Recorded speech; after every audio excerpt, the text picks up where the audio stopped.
One of the biggest challenges for Israel right now is ensuring the safety of hostages. Hamas has taken some 100 Israeli citizens and some foreigners. It's a harrowing time for their families. They're putting pressure on the government to ensure their release. And Hamas knows this. They're releasing videos on social media, videos that show Israelis in captivity. We've been talking to many such families who are awaiting news of their loved ones. Needless to say, they're in shock, unable to articulate their anguish.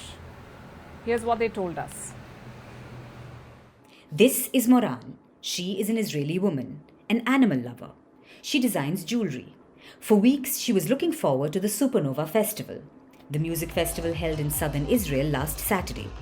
She was excited to attend it, and she was setting up her jewelry store there. Her family was proud, but on the day of the festival, the excitement vanished. While she was there, things took a cruel turn. Around 8:30 a.m., Moran called her mother. She said she and her friends were being shot at. They were running to save themselves. That was the last time Moran's mother spoke to her. The next time her mother saw her, she was in a TikTok video. She was in captivity. She was kidnapped by Hamas. It doesn't leave you.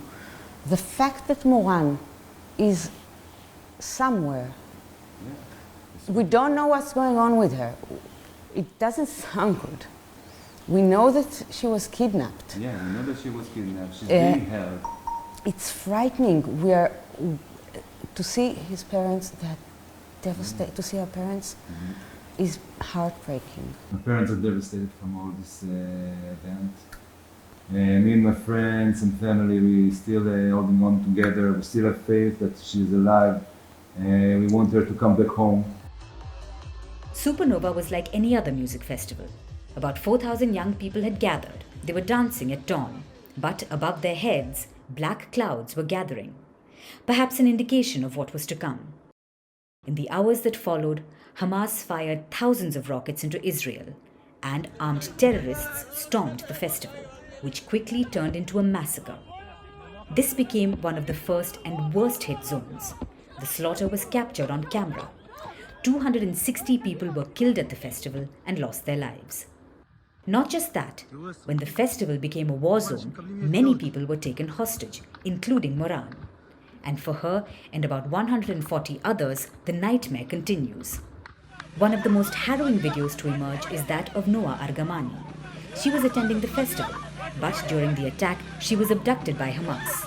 She was seen being bundled onto the back of a motorcycle.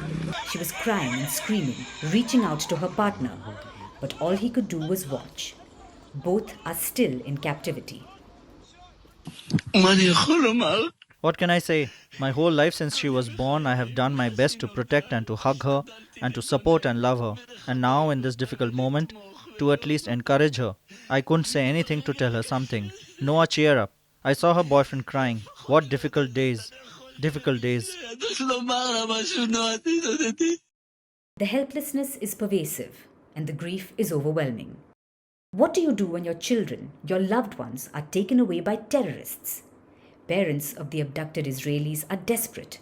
They're pleading for information, much like Moran's family. Time goes by, day by day,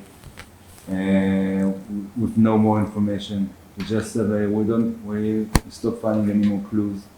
We don't know what's happening. We're just hoping. We're just asking people to help. That's what we're doing with her. We want her back home. And Yuri David, whose daughters were abducted by Hamas. Talking to them on the phone, I told them, lay down with your face to the ground, with your faces one next to the other, hold your hands together, don't even breathe, stop breathing. It was not easy.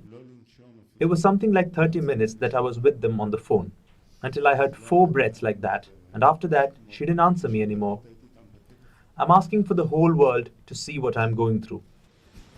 So far, of about 150 hostages, most are civilians. Hamas has threatened to execute them one by one and videotape the killings. Each time an Israeli airstrike hits Gazans in their homes, this cruelty is unprecedented, and it's become Israel's biggest dilemma.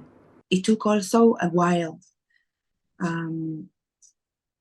to Israel to know who is hostage and who is not. most of the people that kidnapped, we know it through the social media. I mean, Hamas took videos of everything they did and they posted it.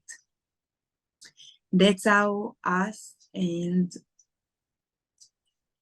all over Israel, we knew who is hosted and who is not, because we saw how they kidnapped us. The country has not openly declared a plan to rescue the hostages yet, but it claims to have identified most of those abducted. It's begun notifying the families. The fate of the hostages is still unclear.